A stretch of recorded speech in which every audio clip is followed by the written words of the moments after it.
Salve galera, bom, fiquei de compartilhar com vocês aí, né? Tem a ver com esse assunto que eu já introduzi mais cedo, mas é uma das coisas que mexe muito comigo, né? Desde a minha preparação, na verdade, desde 2021, quando eu fiz a última prova da Polícia Federal, né?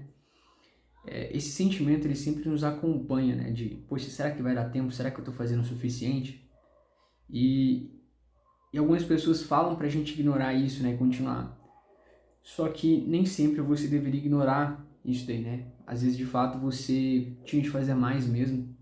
Às vezes você está estudando mal, está estudando pouco, está estudando ruim, você está inconstante ali. E às vezes você precisa simplesmente melhorar.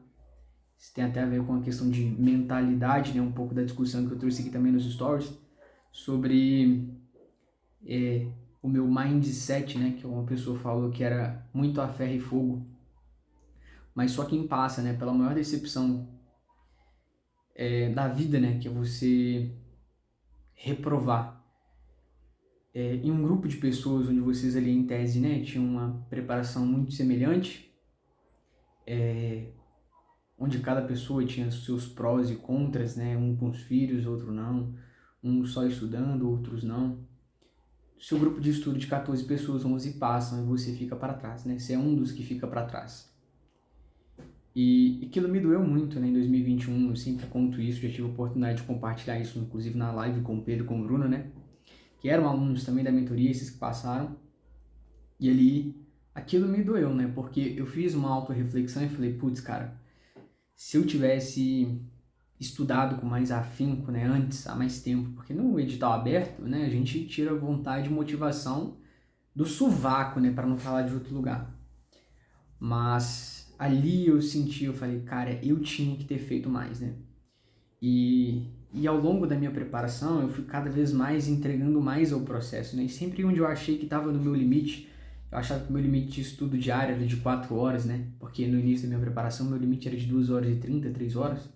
Quando eu estudava 4, 5 horas, eu já ficava fadigado. Eu falava assim, poxa, cara, esse aqui é meu limite. Até que o ano virava, né? Então foi assim, de 2021, eu estudei muito pouco, quase nada, porque veio a reprovação, né? Aí no ano de 2022, já comecei a manter, melhorar alguma coisa. Só que foi o ano de 2003, né? 2022 eu fiz algumas coisas, eu falei, putz, eu tenho que entregar mais, porque senão vai acontecer a mesma coisa, né? E mais uma vez, esse sentimento veio em 2023, né? De, poxa, eu tenho que fazer mais, senão não vai dar certo, né? E o mais engraçado é que em todos esses anos que eu tive essa sensação de, olha, eu acho que você tinha que fazer mais, eu acho que não vai dar tempo, né? Do jeito que tá, você não vai passar. E essa insegurança, né, ela batia, na verdade ela era uma insegurança fundamentada, de fato eu não estava pronto. As notas no simulado diziam o contrário ali, né? Quer dizer, na verdade reafirmavam esse sentimento, né? O contrário do que eu queria acreditar, do que algumas pessoas falavam, poxa, não pensa nisso, vai dar certo, só que, né, poxa, se você não fizer, não adianta você mascarar a verdade. E durante muito tempo, né, em 2023 foi isso para mim, no início de 2023 até março mais ou menos. Ali eu percebi uma parada, né, que a mentalidade por si só, ela não vale um centavo. Você pode ter a mentalidade de milhões que quiser.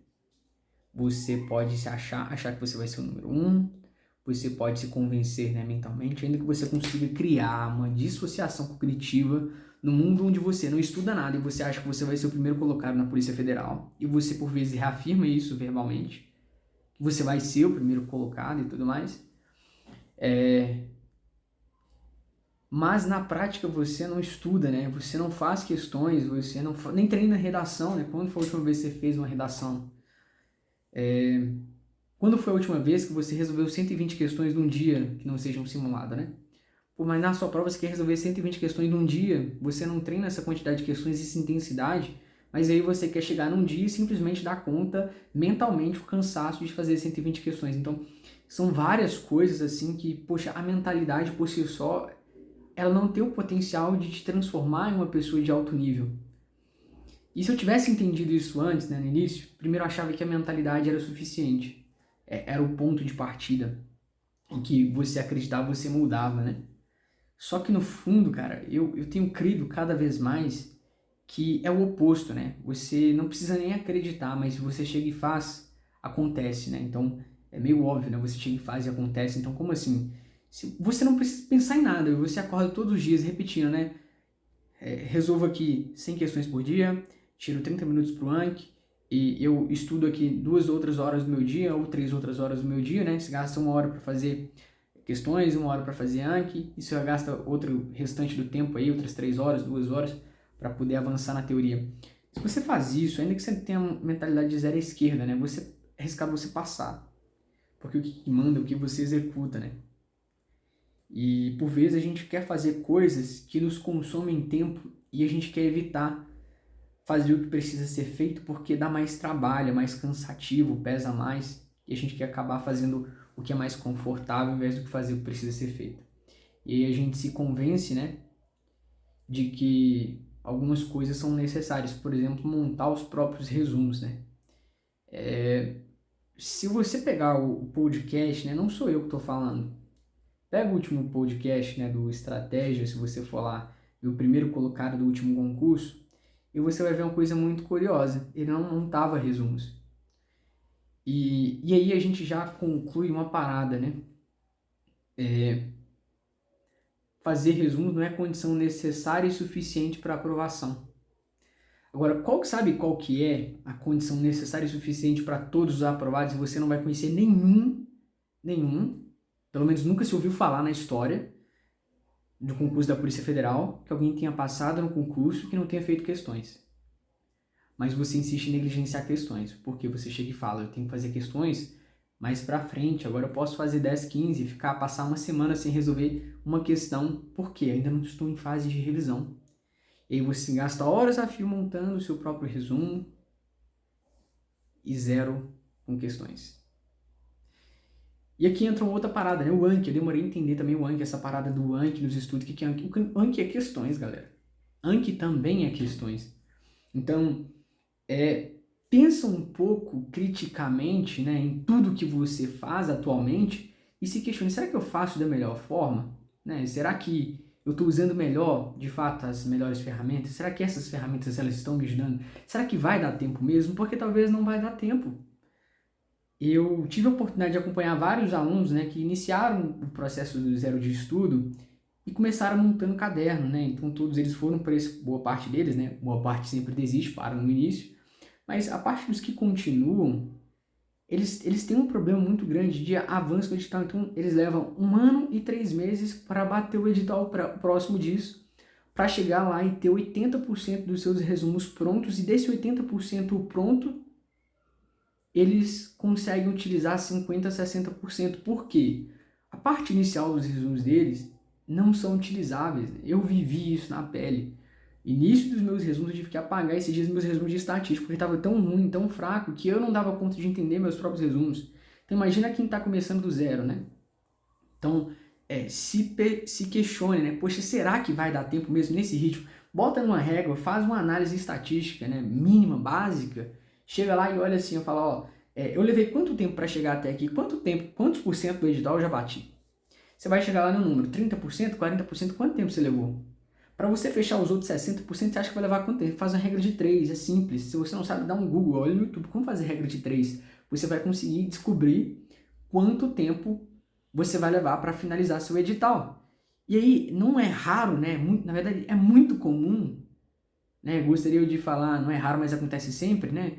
É que quando a pessoa ainda pega aquele resumo, ela ainda não monta de estatística, não monta de raciocínio lógico nem de língua portuguesa, porque ela acha difícil de montar, ela fala que não precisa.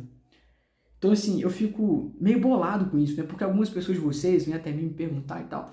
E aí, como é que tá meus resumos, né? Eu olho pro resumo e falo assim, cara, não tá bom, né? Vai demorar um tempo. Pô, continua. É assim, mas é o processo para quem quer montar. É isso, é continuar errando e aprendendo que você vai conseguir montar. O processo é esse. Mas a pergunta é, você tem tempo para esse processo?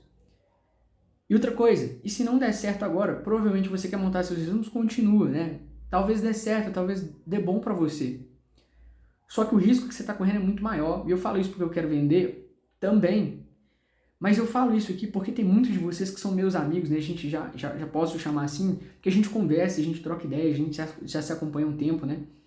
Então a gente cria vínculo, eu acabo entrando em vidas emocionais, né? Dou conselho amoroso aí, só quem já pediu, já respondi, sabe? Foi gente que vem pedir conselho sobre várias coisas na vida e eu entro em detalhes assim. E mesmo sabendo, né, que em alguns casos ali são problemas que a pessoa se deixa permitir, né, que simplesmente eu gostaria de chegar e falar, pô, cara, continue estudando, isso não é motivo pra você não estudar, né? Porque é isso que a banca faz, ela olha pra você e dane-se seus problemas. Dane-se seus problemas, ela quer saber se você sabe estatística, se você sabe teste de hipótese, né? Se você sabe aí classificação das contas contábeis, se você sabe os protocolos, se você sabe o que faz cada camada. Então tome muito cuidado com o processo que vocês têm atualmente, se questione, o meu processo hoje, ele tá redondo, né? Fazendo a projeção aí de um edital em dezembro, né, para você ter mais tempo para estudar, seria um bom cenário você ter um edital em dezembro, uma prova mais ou menos em fevereiro, dia 1º de março, 28 de fevereiro, por aí. Se questione, vai dar tempo? Faça uma regra de 3, né? Se pergunte se você está no caminho certo, porque ainda há tempo de você ajustar a sua rota. Ainda há tempo. Mas vai chegar o dia que vai ser tarde demais. E quando for tarde demais, você vai ver 1, 2, 3, 5 de seus colegas sendo aprovados. E você ficando para trás. Eu juro para você, isso vai te doer na sua alma. Porque você foi alertado. Não foi 1, nem 2, nem 3 vezes. Porque você preferiu insistir a reconsiderar a rota. Então, isso aqui, cara, é como se eu fosse seu Waze da vida. Aquele momento onde você pega o caminho errado, ele fala recalculando rota. Recalculando rota. Recalculando rota. Recalculando rota. Tic-tac. O tempo tá passando. O tempo tá passando. E eu adoraria muito ter muitos de vocês aqui comigo na NP, se assim Deus permitir, né? E o que é mais louco, né, retomando o nosso assunto lá do início, né, será que a gente vai estar pronto o suficiente? É que no início eu achava que eu fazia uma preparação acima da média, né? Quando eu tinha ali estratégia, né, até talvez outubro do ano passado eu tinha essa crença muito forte que eu seria um dos primeiros colocados, se não o primeiro, se assim Deus permitisse. Só que hoje, cara, eu acho que eu só tô brigando por mais uma vaga, né? Porque quando eu paro para pensar na quantidade de alunos que já foram forjados pelo Projeto Mentor, é uma galera forte, de alto nível, né, muito bem preparada mentalmente, de materiais, de instrução, de preparação, de técnica de estudo. Quando eu olho para essa galera, eu falo assim, putz, cara, eu já não tô brigando mais pelo topo, né, que eu só tô brigando por mais uma vaga.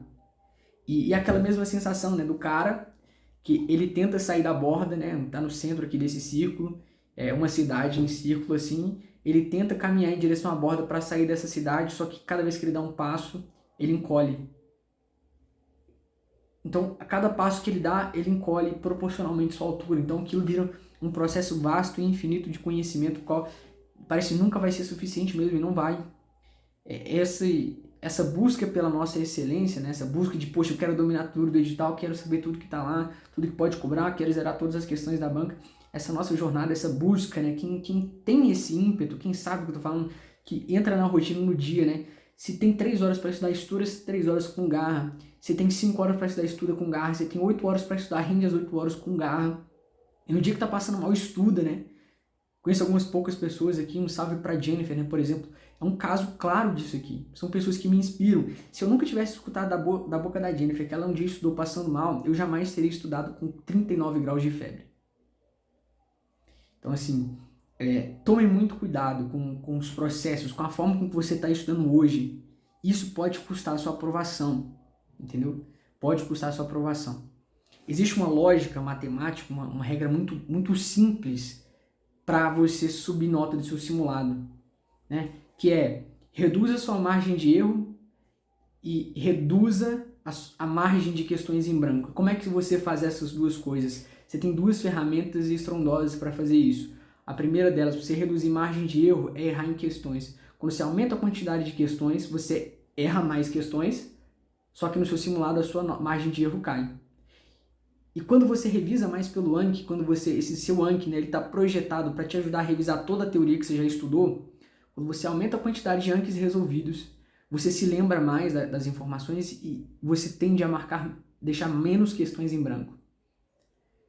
Então isso aqui, quando você entende essa dinâmica dessas duas paradas, que, opa, peraí, faz um teste, né? Pega uma semana ali e aumenta a quantidade de Anki dos seus resumos e aumenta a quantidade de questões, não estuda nada. Faz um simulado, você vai ver se a sua nota não sobe. Isso aqui é uma matemática muito doida. Eu estou registrando dados agora, criando uma planilha, para poder fazer isso de forma estatística, com correlação linear. Né? Você pega ali essas variáveis, isola elas e você vai perceber claramente que existe uma correlação entre essas, uma relação forte entre elas. Entende? Então, tomem muito cuidado com o que vocês fazem. Tomem muito cuidado. Isso aqui é só um alerta, eu não vou fazer pitch de venda, né? Provavelmente você sabe aí que eu já vendo os resumos, né? Você já provavelmente já clicou no link lá na minha biografia, já leu o site, já tentou ver as amostras gratuitas, já tirou suas dúvidas comigo. Então, o objetivo desse vídeo aqui é simplesmente alertar vocês. Ser essa voz, com uma voz de um profeta, que avisa, né, o fim iminente, o resultado iminente. Contem comigo. Contem comigo. Recalcule a rota. Se fez sentido para você, só deixa um comentário aqui embaixo. Faz sentido, estou recalculando a rota. Você não precisa tomar direção diferente nenhuma, só precisa comentar isso. Pois Gil, valeu, estou recalculando a rota. Se você chegou até o final, deixe isso aqui nos comentários para eu saber que você chegou até o fim. Tamo junto.